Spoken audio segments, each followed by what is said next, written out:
front of me is Motorola Edge 30 Pro, and today I would like to show you how you can operate voice recorder on this device. First of all, you need to find Recorder app and click on it. Then select Got It, tap on while using the app and allow, and finally tap on this red button to start your recording. You can pause it and unpause it, so sorry misclick. Pause it and unpause it using the smaller one.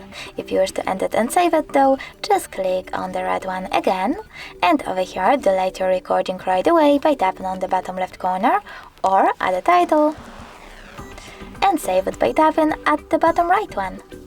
As you can see, my recording was successfully created.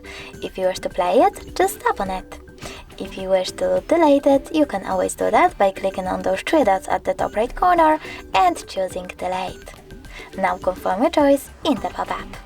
Thanks so much for watching. If you enjoyed this video, don't forget to leave a like, comment and subscribe. Bye!